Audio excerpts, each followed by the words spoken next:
नमस्कार, sunrise news में स्वागत है आपका। मैं आपके साथ उज्जवल। हमारा खास सेगमेंट है सुबह सवेरे की सुर्खियां। अखबारों में जो कुछ होता है, जो कुछ छपता है, जो कुछ छिपता है, वो सारी चीजें हम आपको सामने ला करके उसको एनालाइज करते हैं। हमारे पास अभी 3 अखबार हैं, इंडियन एक्सप्रेस, नवभारत टाइम्स और दैनिक भास्कर। इनकी खबरों को देखेंगे, इनकी खबरों को एनालाइज करेंगे कि ऐसा क्या आज के कल के बड़े मुद्दे रहे जो आज अखबारों में आए हैं और क्या वो चीजें रहीं जो अखबारों में आनी चाहिए थी और वो नहीं आई हैं। तो अगर मैं आपको बता दूं, इन अखबारों में जो सबसे बड़ा मुद्दा रहा वो कल का था। कल यानी शुक्रवार को दिल्ली के लिए सबसे जहरीला दिन था। दिल्ली का जो एयर क्वालिटी इंडेक्स था वो 471 पहुंच गया। और वहीं अगर हम नोएडा की बात कर लें, जो उत्तर प्रदेश में आता है, नोएडा में एयर क्वालिटी इंडेक्स 488 था। आपको बता दूं मैं कि एयर क्वालिटी इंडेक्स, जो हवा की जो प्रदूषण की गुणवत्ता नापी जाती है, वो 401 से लेकर के अगर 500 के बीच होती है तो वो सबसे जहरीली, सबसे प्रदूषित हवा मानी जाती है। वो सेहत के लिए सबसे ज्यादा हानिकारक होती है। हालांकि इस खबर को सभी अखबारों ने प्रमुख रूप से जगह दी है। इंडियन एक्सप्रेस ने इसको फ्रंट पेज पे ना देकर के इसको तीसरे पन्ने पर इस खबर को लगाया है अपने, और इन्होंने ये लिखा है वार्निंग, होल्ड योर ब्रेथ। यानी एक बड़ी हेडिंग के साथ इन्होंने दिल्ली का पूरा एयर क्वालिटी इंडेक्स का सर्वे करके उस पूरी खबर को दिखाया है। उसके साथ ही अगर हम अंदर के पन्नों की बात करें तो नवभारत टाइम्स में एक खबर और आई है जिसमें इन्होंने हेडलाइन दिया है, झुका केंद्र, 11 महिलाओं को तुरंत परमानेंट कमीशन। इसमें आपको मैं शॉर्ट में बता देता हूं इसमें हुआ क्या था कि सेना में जो महिलाओं को परमानेंट कमीशन देने की बात चल रही थी, वो केंद्र सरकार स्थायी कमीशन देने को राजी थी, लेकिन सुप्रीम कोर्ट में चूंकि वो मुद्दा चला गया था तो सुप्रीम कोर्ट ने कहा था कि हमारे निर्णय के आने तक आप इंतजार करिए। हालांकि केंद्र सरकार ने सुप्रीम कोर्ट की बात नहीं मानी और केंद्र सरकार उस कमीशन को स्थायी करने जा रही थी। फिर सुप्रीम कोर्ट ने फटकार केंद्र सरकार को लगाई कि ठीक है, सेना के में हम जो इंटरफेयर है वो नहीं करते हैं, लेकिन सुप्रीम कोर्ट भी देश का सर्वोच्च न्यायालय है, उसके फैसले के आने तक उसके फैसले का सम्मान करना चाहिए। और उसके बाद केंद्र सरकार झुकी है। अब केंद्र सरकार जो सुप्रीम कोर्ट का फैसला होगा उसके आधार पर बात करेगी। और इस खबर को भी तीनों अखबारों ने जगह दी है जो मेरे सामने रखे हुए हैं। उसके बाद एक बहुत जरूरी खबर यह है जो केरला की हेल्थ मिनिस्टर हैं बीना जॉर्ज ने कल एक बहुत बड़ी बात की। और यह बात बड़ी इसलिए भी है क्योंकि दुनिया भर में कोरोना वैक्सीन की चर्चा चल रही है। तो इन्होंने जो बात कही है वो दुनिया में, चूंकि बहुत सारे देश इस चीज को लागू कर चुके हैं, भारत में मामले बहुत बढ़ रहे हैं। और दिल्ली, नोएडा और गाजियाबाद, कानपुर की बात करें तो यहां भी मामले बहुत तेजी से कोरोना वायरस के बढ़ रहे हैं और डेंगू का कहर भी जारी है। जीका वायरस भी अपना पांव पसार रहा है। तो इसमें जो बीना जॉर्ज थी, इन्होंने कहा है कि जो एक बूस्टर वैक्सीन होती है, आपको बता दूं ये बूस्टर वैक्सीन क्या होती है। जैसे जब आप कोविड की दोनों वैक्सीन ले लेते हैं, इस वैक्सीन के लगभग 6 महीने के बाद आपको एक बूस्टर वैक्सीन दी जाती है। इस बूस्टर वैक्सीन से आपका जो इम्यूनिटी सिस्टम होता है वो और स्ट्रांग करने के लिए होता है, क्योंकि कोविड की तो 2 वैक्सीन ले चुके हैं। हालांकि इन 2 वैक्सीन जो भी दोनों डोज लिए हैं आपने, उनका भी काम यही था कि आपको इम्यूनिटी सिस्टम को बूस्ट करें। लेकिन जो बूस्टर वैक्सीन है वो इस 6 महीने के अंतराल पे दी जाती है। अच्छा, कंपनियां, बहुत सारी वैक्सीन कंपनियां ये दावा करती हैं कि कोरोना की वैक्सीन का जो असर है वो बहुत लंबे समय तक रहता नहीं है, कुछ समय तक रहेगा और उसके बाद इसका असर धीरे धीरे खत्म होने लगता है। लेकिन चूंकि अब देश दुनिया के कई विशेषज्ञों ने इस पर रिसर्च करी है, तो उनका कहना है कि जो भी कोविड वैक्सीन कंपनियां जो ये दावा कर रही हैं, ये दावा बिल्कुल गलत है। अच्छा, भारत में बूस्टर डोज क्यों जरूरी है, इस पर एक अहम चर्चा होनी चाहिए मुझे लगता है। और ये वैक्सीन डोज, बूस्टर डोज जो है वो इसलिए जरूरी हो जाता है क्योंकि हमारे यहाँ पे देखिए कोरोना की स्थिति जो है वो अभी नियंत्रण में है। हालांकि कह सकते हैं दिल्ली में तो बहुत तेजी से बढ़ रहा है, लेकिन फिर भी अगर हम पूरे भारत की बात करें तो अभी स्थिति नियंत्रण में आ चुकी है। अब बूस्टर डोज की अगर हम बात करें तो इंडियन एक्सप्रेस ने इसको, जो केरला में जो इनकी हेल्थ मिनिस्टर ने जो बयान दे करके इसको बताया था, इन्होंने तो उस तरह से छापा है। लेकिन भास्कर में इन्होंने केरला की स्वास्थ्य मंत्री का कहीं भी नाम नहीं दिया है। और मैं आपको बता दूं कि ये मुद्दा तभी से उठा है जब उन्होंने इसको संज्ञान में लाया है।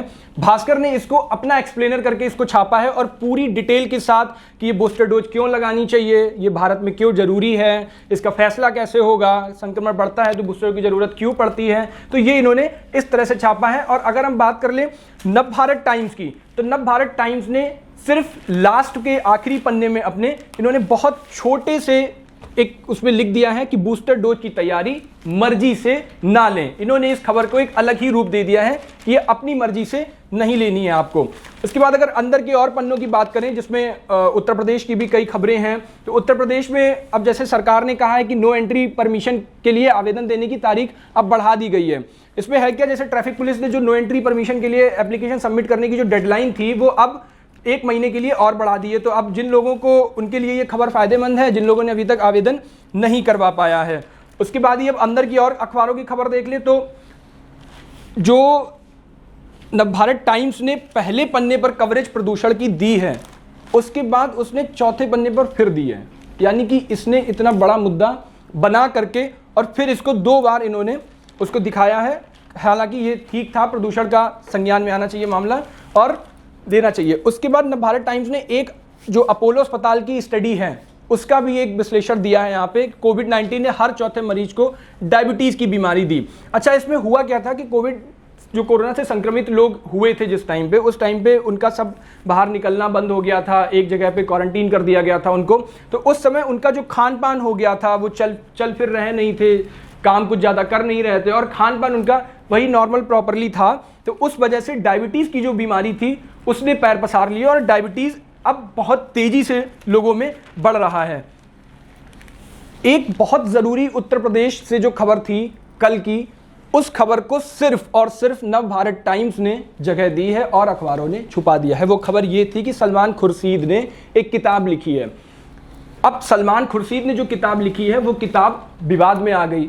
उसमें सलमान खुर्शीद ने लिख दिया है कि ISIS और जो हिंदुत्ववादी संगठन है, इन सभी के काम करने का रवैया एक ही है और ये बहुत अलग नहीं है, ये सारे एक ही संगठन है।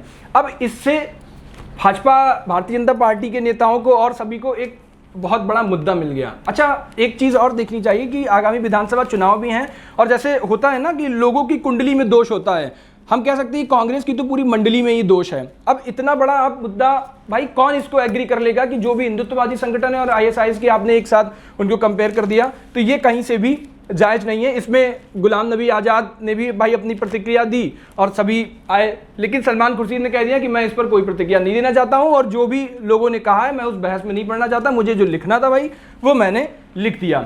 एक और बड़ी खबर कल की ये थी कि जो सोनिया गांधी ने अपने दफ्तर में एक मीटिंग बुलाई थी सभी नेताओं के साथ और आगामी विधानसभा चुनाव को लेकर के जहाँ जहाँ पे चुनाव हैं जिन राज्यों में, उन राज्यों के नेताओं को बुला करके और वहाँ पे उनसे विचार विमर्श किया सारा कैसे क्या होना चाहिए था। उसमें सचिन पायलट का एक बहुत बड़ा कल अहम रोल था जो सभी अखबारों को छापना चाहिए था और मुझे लग रहा है सभी ने छापा है। सिर्फ दैनिक भास्कर को छोड़ के उसने बहुत छोटी सी खबर ये लगाई है।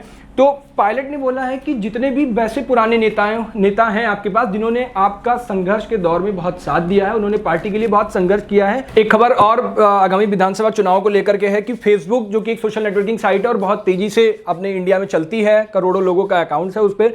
तो फेसबुक ने पिछले साल जो फेक कंटेंट के लिए एक टीम रखी थी, उसका जो एक बजट बनाया था, अभी कल इन्होंने इस बजट को कम कर दिया है और उसका जो स्टाफ है उसमें भी कटौती कर दी है, उस स्टाफ को भी हटा दिया है। अब उसमें सिर्फ और सिर्फ जितना स्टाफ था उसका 20% स्टाफ ही काम कर रहा है। इस खबर को सभी अखबारों में प्रमुखता से जगह होनी चाहिए थी क्योंकि फेसबुक पर सबसे ज़्यादा कंटेंट जो जाता है वो फेक कंटेंट जाता है, उसका निरीक्षण होना चाहिए और सबसे ज़्यादा लोगों ने किया है, लेकिन इस और अखबारों में नहीं दिखी है। सिर्फ नवभारत टाइम्स में इस खबर को प्रमुखता से आखिरी पन्ने पर इन्होंने छापा है। अच्छा, उसके साथ ही अगर हम बात कर लें इंडियन एक्सप्रेस की, तो इंडियन एक्सप्रेस ने तो जो बूस्टर डोज का था उस कवरेज को खूब जोड़ दिया है। उसके साथ जो सचिन पायलट की मीटिंग हुई थी सोनिया गांधी के साथ, उस खबर को भी इन्होंने जोड़ दिया है और उसमें भी वही बात कही है जो नवभारत टाइम्स ने अपने अखबार में लिखी है, वैसी ही बात इसमें भी लिखी है, यानी एज इट इज़ उसको भी इन्होंने छापा है।